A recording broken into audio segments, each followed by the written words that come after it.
The late Oregon afternoon light filtered through the lace curtains of Caroline Hale's guest suite, soft and golden, the kind of warm glow that was supposed to make a bride feel untouchable on her wedding day. For 26-year-old Lila Marlowe, the moment should have been perfect. After 2 years of planning, countless budget compromises, and endless attempts to win over her future in-laws, she was finally hours away from marrying Ethan, the man she'd loved since college. Her best friend Mia flitted around the room, fixing her veil and chattering nervously about the outdoor ceremony, while 200 guests mingled in the backyard below, waiting to watch them exchange vows. Lila's hands trembled slightly as she crossed the room to grab her wedding dress. It was simple, elegant, and entirely hers, paid for with years of freelance graphic design savings, no financial help from the Hales. She'd picked it out alone, wanting at least one part of her wedding to feel untainted by Caroline's constant judgment. For months, her mother-in-law had dismissed her taste, mocked her middle-class upbringing, and made it clear Lila was not the right fit for her privileged son. Still, Lila had clung to hope that the wedding day would soften her, that love would override petty resentment. But when Lila reached for the garment bag hanging on the private wardrobe hook, her fingers closed around thin, cheap polyester instead of the smooth lace and satin she knew so well. Her breath. She unzipped the bag fast, her heart plummeting into her stomach as the fabric fell open. Her beautiful wedding gown was gone. In its place hung a bright, garish clown costume, oversized, scratchy fabric, a ruffled neon color, and floppy, mismatched sleeves that looked like they'd been bought from a last-minute party. Tucked into the costume's neckline was a crisp white, written in Caroline's sharp, looping handwriting. No warm wishes, no vague kindness. Just 4 cold, cruel words. Know your place. A sharp, burning heat rushed up Lila's throat, mixing with pure disbelief. This was no accident, no silly ink. It was intentional, calculated humiliation. Mia's cheerful chatter cut off the second she saw Lila's face, and she rushed over, eyes widening at the ridiculous costume and the damage. "What the hell is?" she whispered, grabbing the paper like she needed to confirm it. Lila could barely. Her eyes scanned the room, half expecting to spot her dress hidden somewhere, waiting to be found. But the suite was bare of anything bridal except her veil and shoes. Caroline it. She'd waited until Lila alone, until the wedding was moments from, to strip her of every ounce of dignity on her most important. Ethan pushed open the door later, his suit crisp and smile bright, ready to check on his bride before the ceremony. The smile died instantly when he saw the clown costume in Lila's hands, and the tears glistening. "Lila, wrong?" he asked, stepping quickly. Lila held out the note word. Ethan's face paled as he read it, his jaw tightening, but instead of rage or righteous defense, all he offered was quiet panic. "She didn't like this," he stammered, running a hand. "She's just stressed the wedding. I'll right now. We can find another dress." His weak, placating words cut deeper than the humiliation. Lila stared at him, realizing in that moment that Ethan would always choose her. He would always excuse his mother's cruelty to keep his perfect family facade intact. Downstairs, the backyard music started to play. We're seated. Wedding was starting, with or without. Mia squeezed Lila's arm, ready to fight, ready to rope. But Lila's tears dried up, replaced by a resolve. She looked from the cruel note in her hand, to the panicked man she'd marry, to the stupid clown costume her. She wasn't going to run. She wasn't going to hide or beg for mercy. If Caroline wanted her to look ridiculous, if she wanted her in her place, Lila would walk down that aisle in the clown costume anyway, and let every single guest see exactly what kind of family into. She lifted the tomb off the hanger, her move slow and deliberate. "Don't bother talking to her," she said quietly, her voice shaken. "Wedding is still happening." Mia was the first one to speak after Lila pulled the clown costume off the hanger. Her voice came out tight, like she was trying not to scream. "Lila, no, you are not walking down an aisle in that thing. We have 3 hours. I will call every bridal shop within 40 miles. Someone will have a dress." Lila did not answer right away. She was standing in the middle of Caroline's guest bedroom, the one that had been converted into a bridal suite for the day, and the room felt too small. The makeup artist had left an hour ago. The photographer was somewhere downstairs, taking shots of the garden.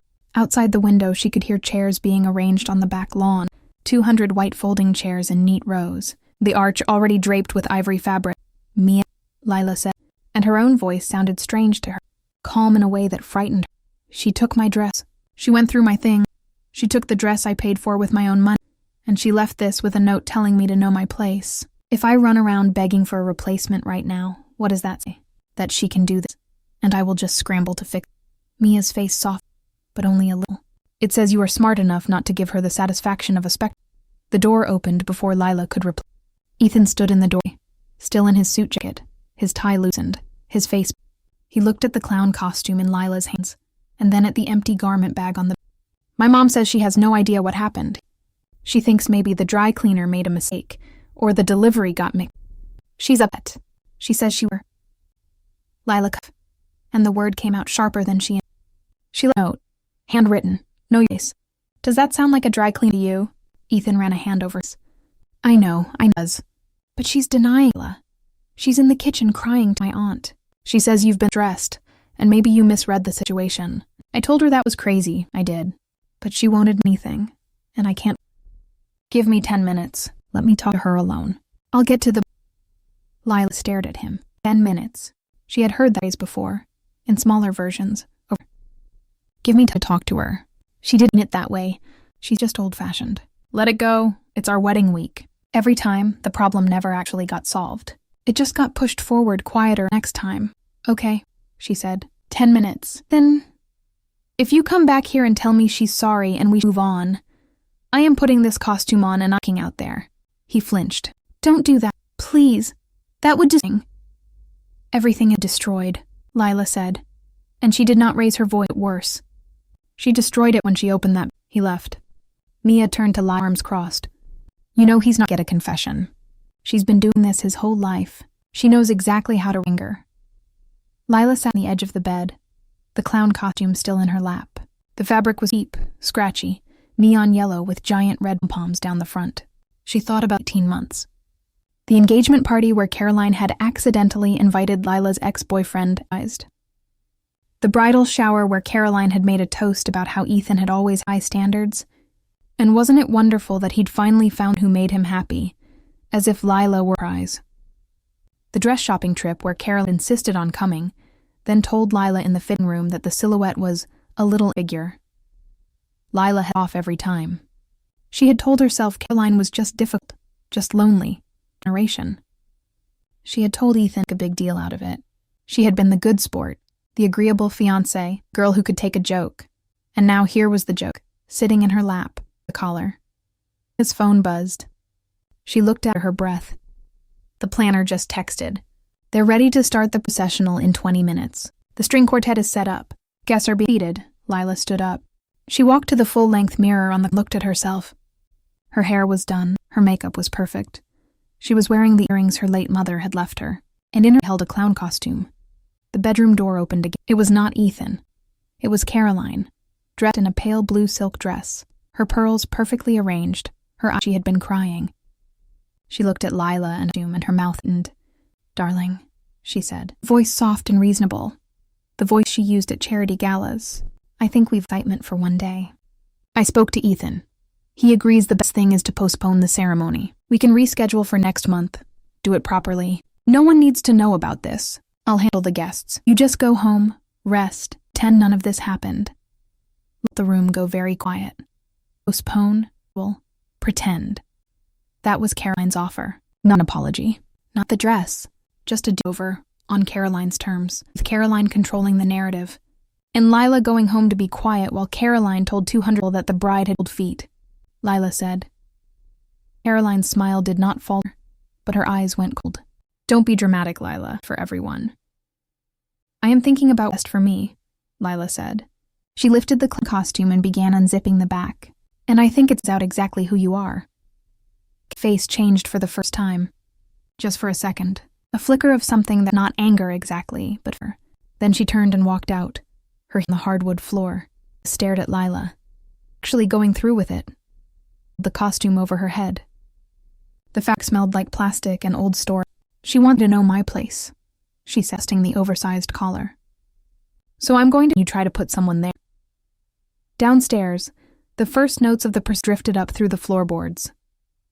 The hallway was longer than Lila remembered. The clown shoes were 2 sizes too big, and she had to shuffle to keep from tripping. Mia walked half a step behind her, not saying a word, which Lila appreciated more than she could say. Somewhere downstairs, the string quartet was playing Pachelbel, the same processional she had picked out 6 months ago, the one Ethan had said was a little cliché, but then admitted he actually liked. She could hear voices before she reached the staircase. Caroline's voice, sharp and controlled, telling someone to call the venue and say there had been a family emergency. Ethan's voice lower, pleading.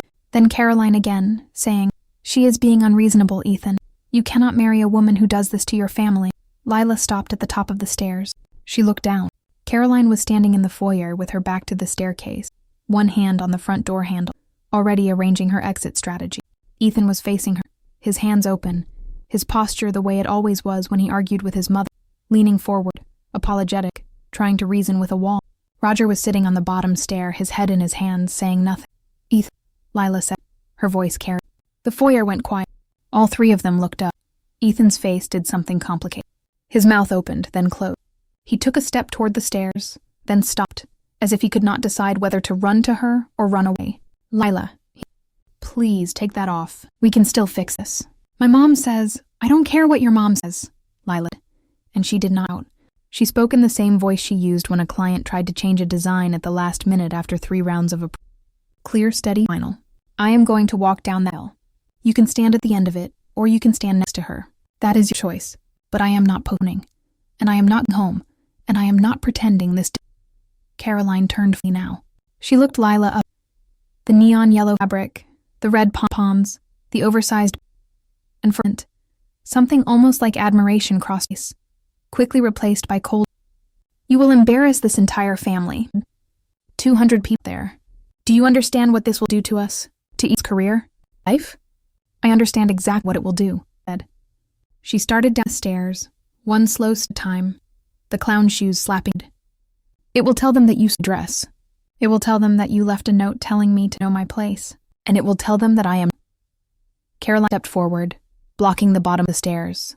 "You ungrateful little Ethan's voice cut the foyer. It was not loud, it was different. Lila had never heard him use that with his mother. Not once in 3 years. "Move!" Caroline stared at him, stunned. "Ethan Hale.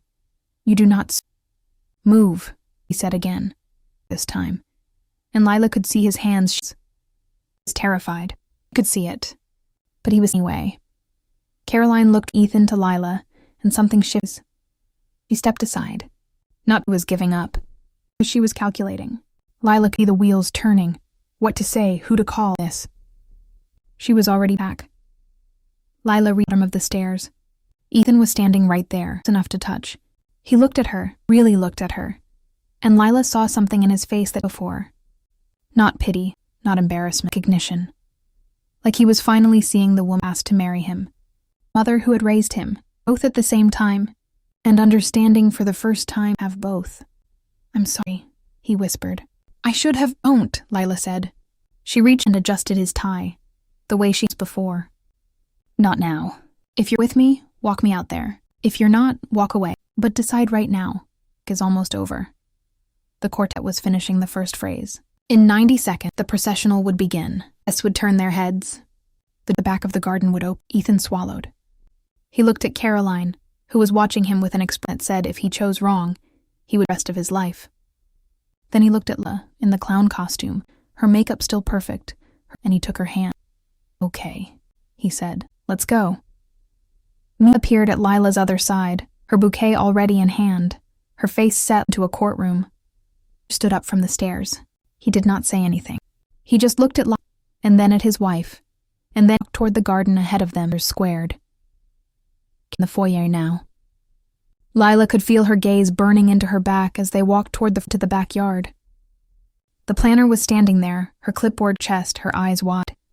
She opened her mouth, Lila's face, and closed it. The music changed. The planner pulled the doors open. Lila stepped outside into the afternoon sunlight, and 2 toward her at once. Music faltered for half a second. She first violinist missed note, then continued, because playing no matter what. Lila walked forward, Ethan's hand in hers, the clown against the stone path. Look at the guests. She looked straight at the arch, at the officiant, at the emperor she was supposed to stand. She could hear the murmur starting. Shook. Someone stopped themselves. Karen swept past them at the last second, taking her seat in the front row with the composure of a woman who had already... Lila reached the arch. She turned to face the guests. 200 people. Some she knew, most she did not. all of them staring at the bride in the clown costume. The officiant leaned toward her. Do you want to proceed? Lila looked out at the crowd. She saw Caroline straight, her lips thin. She saw Ethan, standing beside her in hers, swung. She saw Mia, 3 feet away, nodding almost imperceptibly, and then her mouth, and she began to speak. Lila's voice carried across the garden better than she expected. She had done enough client presentations to know how to project, how to pace herself, how to let a sentence land before starting the next one. She told them about the dress. She held up the note, Caroline's handwriting, unmistakable to anyone who had ever received a thank you card from the Hale family, and she read it aloud. Know your place. The murmurs swelled, then died down as she kept talking. She told them about the engagement party, about the ex-boyfriend Caroline had invited, about the bridal shower toast, about the dress shopping appointment, where Caroline had told her the silhouette was ambitious. She did not raise her voice. She did not cry. She spoke the way she would present evidence in a meeting, calmly, specifically, date by date. Halfway through, she glanced at Ethan. He was standing beside her, but he was not looking at her. He was looking at his mother. Caroline was sitting in the front row, her hands folded in her lap, her face composed, a single tear tracking slowly down her cheek. She was not wiping it away. She was letting it sit there, visible, for everyone to see.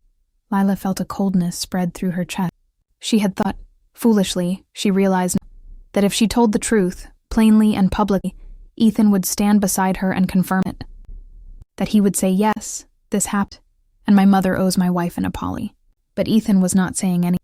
He was standing there, his mouth slightly open, his eyes fixed on his mother's, and Lila understood with a sickening clarity that he had not expected. He had agreed to walk her down the aisle because he thought she would put on the clown costume, and then maybe say something dramatic, and then they would get married and it would be over. He had not expected it. When Lila finished speaking, there was a long silence. Then Caroline. She did not raise her voice. She dabbed at her eye with a fingertip and, I have never been so humiliated in my... Her voice trembled, perfectly, on the edge of... I have spent the last year and a half trying to welcome this woman into our... I have thrown parties. I have paid for vendors. I have bitten my tongue more times than I count, because I wanted my son to... She looked out at guests, and several women in the front rows nodding. I did not steal a dress. I did not write any note. And if anyone here believes I would do something that cruel on my own Sunday, then you do not... A murmur of sympathy went the crowd. Lila watched the narrative shift time, and she realized she had assumed the truth enough. She had assumed that because she was telling the truth, people believe her. But Caroline had spent 30 years building a reputation as a gracious, generous, long-suffering matriarch, and Lila had spent 18 months being the quiet, agreeable fiancé who... Of course they would be Caroline. Of course the woman in the clown costume looked like... Tell them, she said, quiet enough that... Tell them she did it. You know she did it. Then looked at her. Eyes were wet, and his face was twisted with something that was not exactly... Lila, he whispered. Aunt, not here. Not like this. She's my mother. It was not a denial. It was worse. It was a refusal. He was choosing not to choose right there, injured people. And Lila felt sack. Not break, crack. A fracture line that she knew would heal. Forward then. He's telling the truth, Mia said, and her voice was shaking. Back down. I was there. I saw the note. Empty garment bag. Caroline looked at Mia with an expression of gentle pity. Her maid of honor, dear. Of course you'd say that, and that was it. That was the whole argument, reduced to a single sentence. Of course you'd say that. Lila looked out at the sea of faces and saw doubt, discomfort, embarrassment. A few people were on their phones, probably texting. A few had that Pacific American expression, the one that says this is none of my business, where else. No one was standing up. No one was, yes, I believe her. And cleared his throat. Perhaps we should take a recess, he said, not a question. Lila's hand. He did, she could tell. His fingers just slipped away, as if his body was already moving towards permission. He took one step toward the row, then stopped, then looked back at Lila. His mouth opened, then came out. Lila stood alone on the arch in the clown costume, while 200 people watched her toward his mother. Caroline picked him and he let her. He actually let her. The garden was very quiet. The string quartet had stopped playing. Somewhere, a bird absurdly normal. Lila looked at Mia, who was staring at Ethan's back with cold fury. Mia mouthed the words, I told you so, not say them out loud. She was too angry and too sad and grateful for the silence. Sufficient was waiting. The guests were waiting. Ethan was standing with his mother, his shoulders not looking at Lila. And Lila, for the first time that day, didn't know what to do next. The recess lasted 40 minutes. Most of the guests drifted inside to the reception tent, where the caterers had already set up the bar and were now standing around looking helpless. Lila stayed in the garden, sitting on a stone bench near the hedge, the clown costume still on, because she had nothing else to change into. Mia had gone to find water and her phone. Ethan was somewhere inside with his mother, and Lila had not seen him since he walked away. She was staring at a crack in the stone path when a shadow fell over her. She looked up, expecting Mia, and saw Roger Hale, Ethan's father. He was holding a glass of water in one hand and a folded piece of paper in the other. He had not spoken more than 10 words to Lila in the entire 3 years she had known him. He was the kind of man who existed in the background of family photographs, always slightly out of focus, always letting Caroline take up all the light. "Can I sit?" he asked. Lila nodded. He sat down carefully, as if the bench might break, and handed her the water. She drank it without thinking, her throat raw from the speech. "I saw her do it," Roger said. Lila lowered the glass. "What? Your dress?" "I saw her take it. Yesterday afternoon, while you were at the rehearsal dinner. She carried it up to the attic. I was coming out of the study. She saw me. She told me if I said anything, she would call her lawyer and freeze the joint account." He said it flat, the way someone might report the lawyer. "I didn't say anything. I'm telling you now because what she did, what she let happen to my son out, that's..." Lila stared. The paper in his hand trembled. "You saw her, and you said..." He did not defend. He just looked at it. "I've been saying nothing for 32 years. It's a habit." Heartache. He unfolded the paper and handed it to her. It was a bank statement, printed from the home computer. Wedding expenses. Lila scanners. The venue, the caterer, the fur. All the costs she and Ethan had agreed. They saw it. A line item she did not recognize. A payment of $12,000 to a company called Hale Event Consulting. "That's my company," Roger said. "She registered last month. She's been billing the wedding account for event coordination services that she provided. She's been siphoning money out of the budget you and Ethan contributed to. 12,000 so far, be more." Lila's hands went cold. She thought about meetings. Caroline had insisted on handling the vendor payments gift, had waved off Lila's request to invoices, had said, "Don't worry about the numbers." Lila had let her. She had let her because arguing about me felt tacky, because Caroline's being generous, because Lila did not. "There's more," Roger said, looking at her. He was looking at the head, at nothing. "For you, there was Sarah. Ethan, 2 years. Karen did the same thing. Small things at first. Comments about her weight. Invitations to family events that somehow got lost. Then, right when Ethan was about to propose, Sarah texted on his phone. A message named Diane. It looked like Ethan was cheating. He wasn't. Caroline had sent it from a burner phone. She deleted it afterward, but Sarah had already seen it. They broke up. Sarah moved to Seattle. Ethan didn't date for a year and a half. Lila felt the ground shift under her. Thought this was about her. She had thought Carol did her specifically, that it was personal, that she were just a little better, a little more patient, a little more perfect, accept her. But it was not about her. It was about control. It was a pattern. Sarah had been the first target. Lila was the second. There would have been a third. If this marriage fell apart, Caroline wanted it to. "Ethan knows?" Lila asked. "About Sarah?" "No, he never found out. He thinks she left him because he wasn't ready. 4 years. Roger finally looked at her, and his eyes were red. "I should have told him then. I should have told her. Go. I didn't. I'm telling you I can't watch her do it again." Lila stood up. The paper was crumpled in her fist. She thought about Ethan, standing in the tent with his mother, probably being told that Lila was unstable, that Lila had humiliated the family, that maybe this marriage was a mistake after all. She thought about Sarah in Seattle, carrying a broken man who had never cheated. She thought about $12,000 and a clown costume that said, "Know your place." "Where is he?" she asked. "In the library with Caroline," Roger said. "She's talking to him. Been there for 20 minutes. Lila started walking toward the house. The clown shoes slapped against the stone. She did not care who saw her. She did not care about the guests or the photos. It was already in ruins. She had to get to before Caroline finished talking to him. Before the version of the story Caroline was the version he believed. She reached the library door. It was closed. She could hear Caroline's voice. low and steady, the voice of a woman who had spent exactly what she wanted. Lila raised her hand to knock. She heard Ethan say something. She could not, but his tone was not arguing. It was agreeing. Lila's hand stopped in midair. Lila pushed the library door open. Ethan was sitting in the leather armchair by the fireplace, his elbows on his knees, his head in his hands. Caroline was standing by the bookshelf, a glass of white wine in her hand, and she did not look surprised to see Lila. She looked relieved. "There she is," Caroline said, in the tone of someone who has been waiting for the unstable person to rejoin the room. "Ethan and I were just talking about what's best for everyone. We think the kindest thing is to call off the ceremony today. We'll tell the guests there was a medical issue. No one has to know about the outfit. We can reschedule in a few months when everyone has calmed down." Lila looked at Ethan. "Is that what you want?" Ethan lifted his head. His eyes were red. "Lila, I don't know what I want. My mom says she didn't do it. You say she did. Roger is saying things I've never heard before. I can't think straight. There are 200 people outside, and my wife is wearing a clown costume, and my father is accusing my mother of fraud, and He swapped. "I just need some time, okay? Can you just give me some time? Some?" The same words he had used 18 months ago, when Caroline had made the toast about high standards. The same words he had used 6 months ago, when Caroline had invited the ex-boy.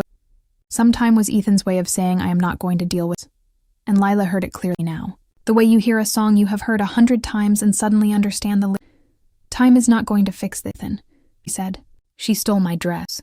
She left. Your father saw her. She stole money from our wedding budget. She did the same to Sarah. How much time do you need?" Caroline set her wine down. "Roger is confused," she said.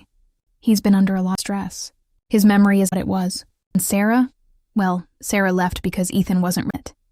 Everyone knows that. You're grasping at Sarah. You're embarrassed, angry, and you're trying to blame my family for a situation." Lila stared at her. Kim was good. She was so good that for half a second Lila almost herself. Then she noticed Caroline had sat down on the shelf, and her hand was resting on it, and her ring there. She always wore her engagement ring and wedding band, both of them. Lila had never without them. And now in the middle of a crisis, when Caroline thought she was winning, because her hands were shaking. Because she was nervous. Lila filed that away. She didn't say anything. She just looked at Ethan and she said, "I'm going to find my dress. I do. We are going to have a very vacation." Turned and walked out. She did not want him to answer. She walked through the foyer, past the caterers who were now packing appetizers, past a group of Caroline's friends who stared at her and whispered, and up. The attic door was at the end upstairs hallway, a small white door latch. Roger had said this was in the attic. The latch was stuck. Lila jiggled it hard and it gave. The stairs creaked as she climbed. The attic smelled like cedar and old paper and decorations. There were boxes everywhere, stacked to the ceiling. A rocking horse, a trunk labeled pale family photos, a wedding dress and a garment bag hanging from a rafter. Exact said it would be. Lila zipped it. Her dress, the one saved for 8 months, the one she had altered twice, the one with the lace loved. It was intact. Caroline had not damaged it. She had just hidden it because hiding it was enough. Because Caroline had believed, right up until on the clown costume, that humiliated her leave. Lila, holding the dress, thought about Sarah. She thought about a woman in Seattle who had no idea the relationship had ended. She thought about Roger, who had watched his wife destroy his son's happiness, and said 2 years. She thought about Ethan, not bring himself to choose, about herself. About the girl who had laughed off the toasts and the invitations, who had told herself she was being mature, who had wanted so badly to be loved by this family that she had an afterthought. Being an afterthought. She pulled out her phone. She took a photograph of the dress, hanging in the attic, the garment filled with her name. She took a photograph of the attic door, the stairs. Then she called Anna. "Get up here," she said. "Bring your phone. I'm going to need evidence." Downstairs, a door slammed. Lila heard Caroline's voice, raised for the first time that day, shouting something at Roger. The facade was cracking. Lila dressed back into its bag. She slung it over her arm, and she walked back toward the stairs, no longer wearing the clown costume. No longer the church alone. She was wearing her own clothes now. Mia had brought her shirt and jeans from the car, and she was carrying the truth, and she was not afraid anymore.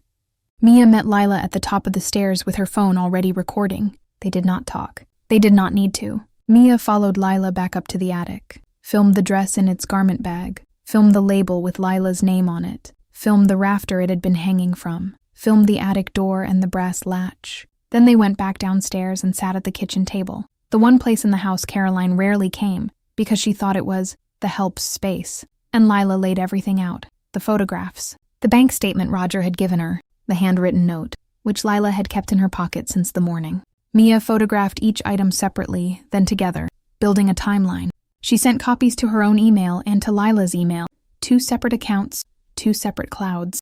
Just in case, Mia said. Just in case someone decides to be dramatic. Lila looked at the note. Know your place. The handwriting was elegant, slanted, unmistakably Caroline. She had seen it on birthday cards, on thank you notes, on the seating chart for this very wedding.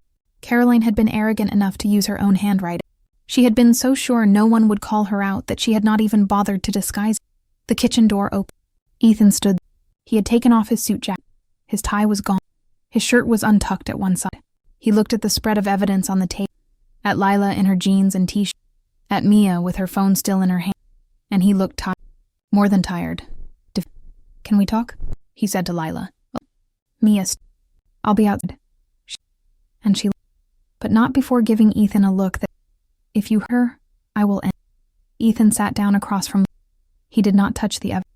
He did not. My mom just told me that if I go through with this marriage, she's cutting me off. The trust fund, the house down payment she promised.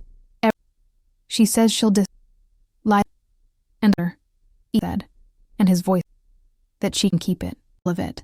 The money, the house, the country club membership, every single thing.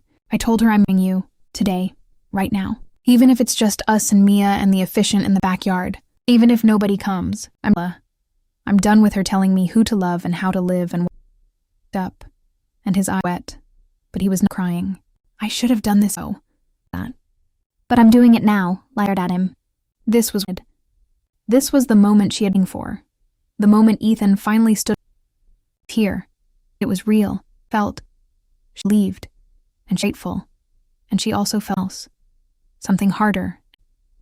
She felt that it was too late for it to everything, but it was not too late to matter.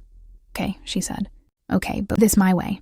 We don't pretend this didn't happen. We don't go back out there and smile and cut the cake and act like thing is fine. Your mother is away from us, permanently. No contact, no visits, no family holidays until she gets help. And I mean an apology, not one of her, I'm sorry you feel that way. Done. And the money she stole from the wedding budget, Lila said. We get it back. Every dollar. Roger has the statements. Doesn't repay it. We file a police report. Theft is theft, Ethan. It's your mother. Ethan flinched, but he nodded. Done. They found the efficient in the garden, sitting on a folding chair, drinking lemonade, looking like a man who had seen everything and was no longer thing. He agreed to perform the ceremony immediately. No processional, no music, just the four of them, Lila, Ethan, Mia, and Roger, who had wandered out of the house and was standing by the hedge, looking like he did not know why he was allowed to be there. Lila waved him over. He came. It took 7 minutes. The officiant said the words. Ethan said his vow, and his voice shook, and he did not look away from Lila once. Lila said hers, and she meant every word, even the ones for better or worse, because she already knew what the worse looked like. She was choosing it anyway. Roger cried. Mia cried. The officiant did not cry, but he smiled, which for him was the equivalent. When it was over, Ethan kissed her. It was not a mood kiss. It was quick and a little awkward, and his lips were dry, and Lila could hear a guest inside the house laugh, but it was real. And then Caroline appeared. She came through the French doors anymore. Her hair was half undone, her lipstick was smudged, and she was holding it like a weapon. She had clearly been on the phone with someone, Lila guessed, and it had to be expected. Him, she said. This was not calm. It was awe. After everything. You actually married him. Lila stepped forward. She was still wearing the jeans and t-shirt. She was not the bride in the clown costume anymore, and she was not the bride in the white dress. She was just Lila, and that was enough. Yes, she said. I married him, and you are not invited to the rest of our lives. Caroline's moaned. No sound came out. For the first day, she had nothing to say. The reception was over by 7 o'clock. Most guests had left without saying goodbye, the way people do when a party goes wrong in a way that makes them uncomfortable. A handful had approached Lila privately, 2 of Caroline's bridge club friends, Ethan's college roommate, an older woman Lila had never met who said she had always thought Caroline was a piece of work. Each of them said some version of the same thing. I believe you. I'm sorry. Let me know if you need anything. Lila thanked them and did not take their numbers. She was not collecting allies. She was collecting herself. By 8, the house was quiet except for the caterers breaking down the tent. Lila and Ethan sat at the kitchen table with Mia and Roger, and Lila walked them through what came next. First, she said, spreading the bank statement on the table, the $12,000. Roger, you said there may be more. We need a full accounting. Every withdrawal, every transfer, every payment to Hale Event Consulting. If she doesn't repay it within 30 days, we file a police report, and we sue. Not for the money, for the record. I want it on paper that she stole from us. Roger nodded. I can get the record. I have access to the online banking. She never changed the password because she never thought I'd... Lila. The dress. I have photographs. Mia has video. We don't need to do anything with it yet, but it's preserved. Third. She set the handwritten card on. This is evidence. We keep it in a safe. Ethan was staring at the bankment. His jaw weight. $12,000, said. She stole $12,000 from you. Roger corrected.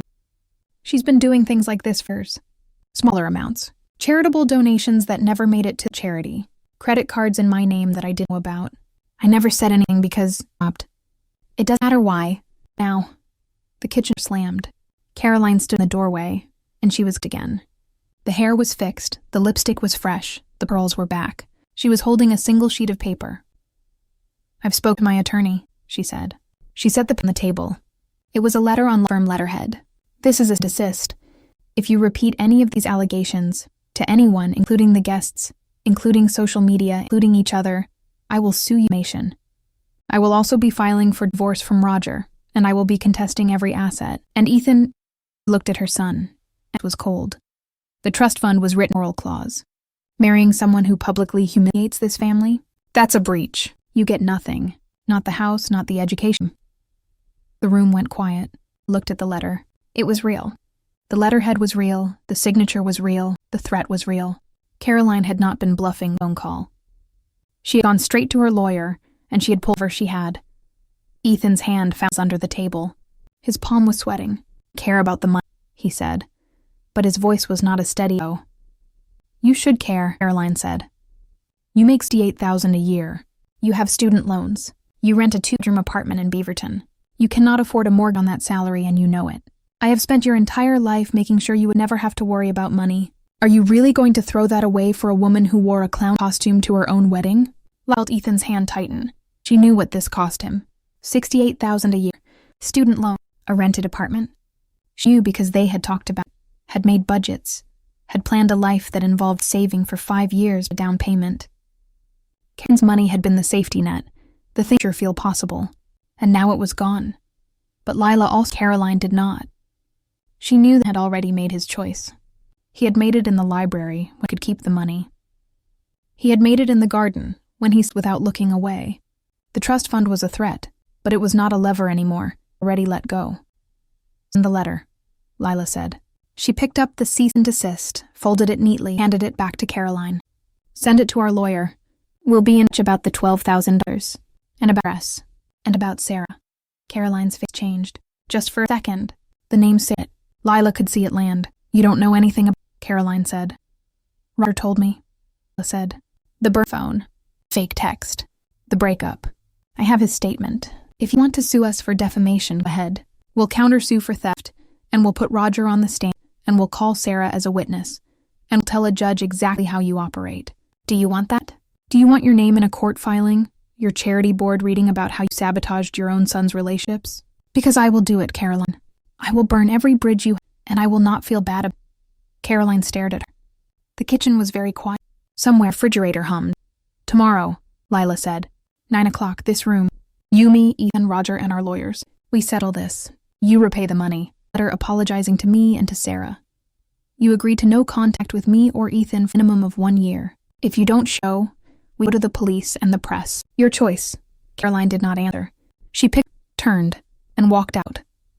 Her heels clicked on the tile, and for the first time, the sound did sound confident. Like retreat. Me breath. That was tense. Ethan looked at Lila, and there was in his face just love. Respect. Respect. The kind you earn. Because someone's to love you. Tomorrow, he said. 9 o'clock? Lila, tomorrow. The final conversation. She was looking forward to it. But she was ready. Caroline was late. 9 o'clock came and went, and Lila sat at the kitchen table with Ethan on her left and Mia on her right, the evidence spread out in front of her like a hand of cards. Roger was at the far end, his hands folded, his face the color of old paper. A lawyer Lila had never met, hired by Roger, paid for out of a separate account Caroline did not know about, sat beside him, taking notes. At 9:17, the front door opened. Caroline walked in with her own lawyer, a sharp-faced woman in a charcoal suit who looked like she ate people like Lila for breakfast. Caroline was wearing the same blue dress from the day before, but it was pressed, and her hair was perfect, and her rings were back on her fingers. She had regrouped. She was ready. She did not sit at the table. She stood at the head of it, the way she always stood. The way she had stood at every family dinner and every holiday, and every event that mattered in this house. And she looked at Lila like she was a stain on the tablecloth. "I'm not here to negotiate," Caroline said. "I'm here to tell you how this is going to go. You will retract your allegations. You will sign a non-disclosure agreement. You will apologize to me in writing. And in exchange, I will not sue you for defamation, and I will allow Ethan to remain in the trust. That is my offer." Lila did not flinch. She picked up the handwritten note and slid it across the table. "Know your place," she said. "Your handwriting. We've already had a handwriting expert look at it." She confirmed it's yours. Caroline glanced at it. "I never. Then you won't mind if we send it to the police." Along with the photographs of my dress and your... Along with the bank statements showing $12,000 transferred to your shell company. Along with Roger's sworn statement that he saw you take the dress. Along with Sarah's testimony about the burn. She paused. "Actually, we already called Sarah. She's flying in from battle. She wants to talk to the police." That lie. Lila had not Sarah. She did not even know Sarah's... But she said anyway, because she had watched Caroline long enough to know that the thing Caroline feared most was not losing money, or it was being seen, having the perfect mask ripped off in front of people. Caroline's lawyer... "Caroline, perhaps we should..." "Shut up, Janet," said. She did not raise her voice, but the... "Caroline, Ethan, look at me. This woman is destroying our family. She is standing in my kitchen, my house, threatening lies, and you are just sitting there. Are you going to let her do this? After everything I've done for you? After I carried you for 9 months and raised you and paid for your college, your car, and your..." Ethan's quiet, but he stood up, not shouting, not crying. He was just done. "Stop using it as a weapon. You carried me. You paid for things. I'm grateful. But that doesn't give you the right to steal from me, to lie to me, to destroy my relationships because I don't love the person to love." He looked at his mother, and his voice did not shake. "I choose Lila. I choose her today, I'll choose her tomorrow. And if that means I never see a dime from your, then fine. I'd rather be poor and free than owned by you." Caroline's face crumpled. Just for a second, the mask slipped, and underneath it was not a monster. It was a woman who had spent 32 years controlling everything around her, because she was being alone. And now her son was telling her she had lost him anyway. Lila saw it. She did not forgive it, but she saw it. The mask came back. Caroline said, "Fine. You want the money? You can have the money. $12,000, wired to your account by Friday. You want an apology? I'll write you a letter, but apologizing to Sarah. I don't know any Sarah, and I am not staying away from my son, other from her child." "I can," Ethan said. "I'm 27 years old. I'm an adult. If you can't respect my wife, you don't get access to me. That's not punishment. That's a boundary. You can come back when you're ready to treat her like a person. Not before." Caroline stared at him. Then she looked at Lila first and walked out. Her lawyer followed. The front door in the house was very quiet. Her let out a long breath. "I'll fight the divorce," she said. "She'll take everything. The house, the cars, the retirement accounts. Probably end up in a studio apartment. And we'll help you. Like, you're not alone anymore." Roger looked at her and he smiled. It was a small, tired, but real. Ethan sat back down. He reached for Lila's hand. His palm was still sweaty. "It's over," he said. Lila looked at the evidence on the table. The note, the bank statement. She thought about walking out of the house alone. The mask but cracked down the middle. She thought about the head, the payment, the apology letter, the silence, the slow work of rebuilding trust, and it started in a clown costume.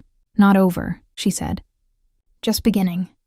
3 months later, Lila stood in the bedroom of the apartment she and Ethan rented in Beaverton, holding the clown costume. It had been sitting in a plastic bin under the bed since the wedding. She had not looked at it since that day. Now she was holding it by the collar. The neon yellow fabric faded a little, the red pom-poms slightly squashed, and she was trying to decide what to do with it. The apology letter had arrived 2 weeks after the meeting. It was 2 paragraphs, typed, not handwritten, and it said Caroline regretted any distress the situation may have caused, and that she wished the couple well. It did not mention the dress. It did not mention the note. It did not say the words "I am sorry." Lila had framed it and hung it in the hallway, not because it meant anything, but because it was a reminder. This is what an apology looks like when someone is not actually sorry. Remember the difference. The $12,000 had been wired on a Thursday. Lila had put half of it into savings and used the other half to pay off Ethan's remaining student loans. He had cried when she told him, not because of the money, but because it was the first time in his life someone had used resources to help him instead of to control him. Roger had gotten the studio apartment. It was in a retirement community in Tigard, small but clean, with a balcony where he grew tomatoes.